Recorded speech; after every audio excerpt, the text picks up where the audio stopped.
I want to turn ProZD's pizza videos into hand-drawn animation, but first I need to learn how anime makes their food look so delicious. And I want to quickly say, if I say ProZ throughout the video, sorry. Even though I'm a big fan of him and I watch his videos a lot, for some reason I say ProZ instead of ProZD. If you haven't seen ProZD's videos before, you've probably heard of him. Let me explain. ProZD is a channel run by Sungwon Cho, a voice actor who's been in everything. I was actually shocked when checking out his voiceover reel to learn he's been in a few things I've recently watched and or played, and with this amazing voice acting talent, he's posted many awesome skits throughout the years. One that caught my eye was his pizza anime series, which you should definitely check out after this. It's a story about relationships, death, turmoil, and pizza. And I wanted to see if I could take these videos and turn it into an anime-styled animation. I also want to stress that you should definitely check out ProZD's pizza anime videos, which will be linked in the description. Sungwon is amazing at what he does, and if you like this video about him, you'll love the video that inspired it. Anyway, the first step into making an anime-style animation worthy of his voice acting prowess is learning how to make the pizza in my animation look as delicious as it normally does in anime. This project started with research, in the form of looking at a clipstudio tutorial that talks about how to draw food like anime. I don't have clipstudio, so some of the steps had to be changed, but overall it was pretty clear. The steps were generally as follows. Create the sketch, make final thin line art, add the flat colors. If there's any glass, lower the opacity and add a soft reflection with an airbrush. Add highlights and shadows with the colors set to multiply at a lower opacity. And you can also slightly blur any of the shadows or highlights depending on what style you're going for. Add white highlights. Color the line art so it's not as harsh. Then it's time to add details. Smoke, water droplets, that sort of thing. I also learned a few tips to keep in mind when drawing anime food. They often use vibrant colors, thin or no line art, and the food is usually more realistic than the animated characters. And there's a lot of shine. They said, the shinier the food, the more mouth-watering. However, knowing how to make something and actually doing it are two very different things. So now it's time to put myself to the test. And I'm gonna admit, I was nervous. I almost skipped this step, but it's important. So first, I'll try to recreate the sundae in the tutorial, and then I'll make my own pizza-themed creation in honor of ProZD's pizza anime videos. Alright, let's do this.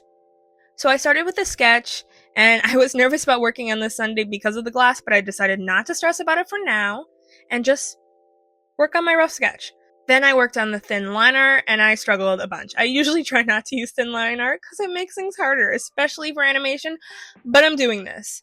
I might also try doing some drawing exercises to improve my line art skills before the animation. We'll see. Anyway, after that I add the flat colors. I'm not too worried about using the exact sundae colors as in the tutorial. I end up separating the glass color on a different layer so I can lower the opacity. I had a feeling I'd have to do this, but I was wondering if they'd have some sort of tip. I think in clipstudio you can do something to isolate the color and then lower the opacity and not have to separate it. But to my knowledge, there isn't something like that in Procreate, but I did just learn about the line assisted tool, so I could definitely be missing something that could really help. And in fact, if you know there's some sort of thing like that in Procreate, tell me in the comments. Okay. After that, I add a soft reflection on the glass, then a bunch of white highlights all over the sundae. Now it's time to paint the ice cream. I decided to make the colors more vibrant. I believe I used the standard Procreate round brush to add my initial shading, then I smudged it. I added a darker color and then smudged it, which is a step that they didn't include. They only used two colors for shading. In this case I used three just because I wanted more color variation. Then I added that even darker colors for the crevices using a hard brush, and then I smudged on top of that. I believe I had them all on separate layers, so the smudge wouldn't impact the lower layers. Next, I add some darker cracks in the brownie to kind of create that, flaky brownie look with a hard round brush. At this point, I also changed the line art because it was too straight for the brownie to a wavy line that I feel like more accurately represents what I'm going for. I also add some white highlights all over the brownie, focusing on getting it opposite to the shadows to highlight those cracks. Then I add some darker and lighter brown texture using a textured brush. I think it was the Procreate brush under the page. I think it was the old brush or the dry brush under the painting section in Procreate. I added the lighter color using the screen mode and blended a bit. This wasn't in the tutorial, but I decided to do this on both the light and dark sides because I wanted more variation in my color, and I feel like I chose slightly darker colors than the tutorial, so I just wanted to add some visual interest. Time to shade the whipped cream. I use a hard round brush for this. I actually don't set this color to multiply. Instead, I use just this bluish gray. I was considering just using a color set to multiply, but I think I wanted to lean more blue for the whipped cream, and I was just worried if I just set a color to multiply for all of it, it just wouldn't feel right, and I didn't want to mess around with that too much, so I just picked a color. After adding the shading, I smudge it using the smudge tool. Then I remember I need to change the line art to the colors based off the base color, which also makes sense to change it later, now I realize, because then you can base it off of all the shadows and the highlights you add, so I think it's a good decision to wait before you change it. Then I add the glass shadow using a hard brush with this darker purplish gray. Then I smudge it, and I mess around with the way I smudge it a bit. And then it's time for the details. I create a bunch of water droplets on the ice cream, first starting by making white water drop shapes, erasing away the top of the droplet, creating shadows under the droplet, and then creating shadows in the droplet, and then adding some white highlights. I don't know if the white highlights part was a step, but I just wanted to. I also add some more highlights on the glass. Then it's time to add the chocolate ice cream sauce with that same hard round brush. Then I add highlights using a screen color mode. I think I used a lighter brown and set it to screen. I also add shading and highlights to the cherry using a round brush under the painting section, the one with the pressure sensitivity, so not the hard round brush. And then I add a bunch of white highlights and make a fun anime background like the original. Here are them both side by side. What do you think? Does mine hold up? After making this sundae, I need to take this tutorial and apply it to my own art. First, I start by looking up references. I don't make a Pinterest board for this one, but trust me, when it's time to start designing the environment, characters, and animate, I definitely will. I start by making a sketch. I want to show off the finished pizza as well as some ingredients. After doing the sketch, I start the final line art. I'll end up erasing the tomato line art because it's too thick.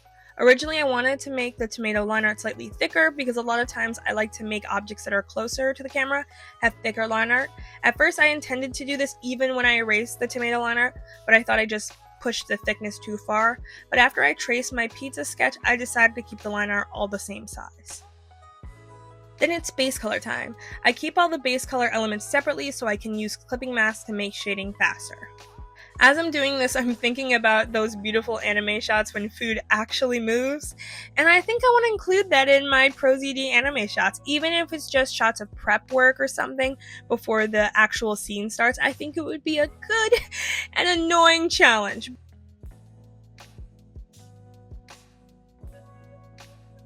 Anyway, I started first with rendering the bottle, lowering the glass's opacity, and then adding a soft highlight to the glass. After that, I add a bunch of white highlights to the glass, careful to add a highlight on the right side of the screen that I won't notice until much further along in the process. I also add shadow on the bottles using a brown set to multiply at a low opacity, then I blend the shadows. Next, it's time to paint the oil. I use a hard brush to add the shadows. I'm not using a color set to multiply here. I'm moving the value and hue slider and adding specific colors that I choose here. I also changed the top liner for the oil. I don't know how to describe it, I hope you understand what I'm saying, but it just looked awkward, so I wanted to fix it. Then I smudge most of the transitions. I add some highlights with a layer set to screen, then I use bloom. I actually forgot to mention this earlier, but the clipstudio tutorial also shows you how to draw ramen, and in this tutorial they use glow in the image, in the broth. And that's something I actually noticed in the many images in my thumbnail. Glow used throughout the images. However, Procreate doesn't have the glow effect, so instead I add highlights onto it using the screen color mode, and then I add the bloom effect, and sometimes I add some blur after that. Then I add some white highlights onto it, and it's off to render the pizza because I didn't realize at this point that I didn't render the bottle's cork. I also erased the white highlight I put on the right side of the screen. I paint the shadows with a hard solid set to a multiply at a lower opacity. I use this bluish gray like they did in the ramen part of the tutorial. Then I add some color variation to the tomatoes. Then it's back to shading. I readjust the flower bowl because it was low. It cut into the pizza wooden board thing and it didn't make sense perspective wise. I'll point to it with an arrow before and after, and hopefully that'll explain it better than I am right now. Then I add highlights using the screen coloring mode and selecting the base color, adding it with a hard brush. I decided to lean a bit more towards the type of anime food that uses hard brushes, partially for time saving, and when I have to recreate any moving food aspects, I don't know how to reproduce the effect with the blur in Toon Boom, which is where I animate. So still food objects can have some blur, but the moving stuff, as of now, won't. Unless I figure it out in the future, who knows? Then I add some different textures in the sauce, using that same dry brush under the painting section, some darker and lighter colors. Then I add some highlights to the sauce using a hard brush set to screen and the rest of the scene. I smudge the highlight on the flour because I think it makes sense for it to feel soft and powdery. I add another layer of highlights to the pizza using screen, then I set it to bloom, and I blur it with a Gaussian blur. Then I add some white highlights, but momentarily forget to add it to the sauce. I make some water droplets on the tomato just like I did with the ice cream, and add some highlights to the tomatoes. I blend the shadows on the flour, then I add some hard white highlights to the flour, redoing the highlights on the tomato. Then I realized I didn't render the cork, but I need to cut in with a quick message before I add any of the final details or the background. Before the final reveal, I want to quickly say I hope you guys liked watching my design process, and if you did, consider dropping a like, subscribing, and hitting the bell so we can learn about art in a fun, nerdy environment. And I also want to remind you guys to check out ProZD's channel. Now, let's see the final reveal. I'm really happy with how my pizza and ingredients turned out, as well as my ice cream sundae. I think I actually made some mouth-watering food, and I'm really excited to see how I can take what I learned and use it to make this ProZD anime series. You see, I almost said ProZ. Yeah. Again, I really hope you like this video, and if you want to learn more about my design process, you should check out my channel.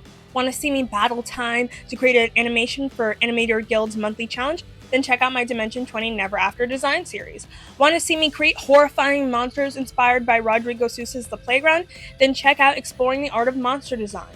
And if you want to show some extra support, consider joining my Patreon. You'll get access to PNGs of behind-the-scene art, time-lapses of set art, your name at the end of the video, and more. Speaking of, it's time to thank my spooky and salty patron. You help keep my cursed crafting supplies replenished. With that, I will retire to my corpse-like slumber. Until next time, bye.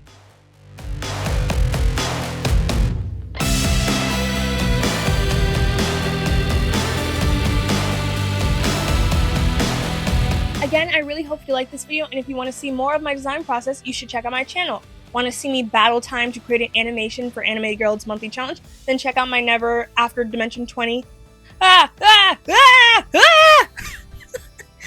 Dimension 20 Never After design series. Okay. It's okay. It's okay. Again, I really hope you like this video, and if you want to...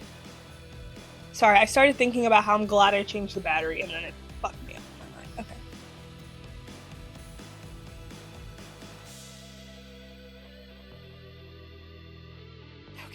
Okay. I did it. Okay,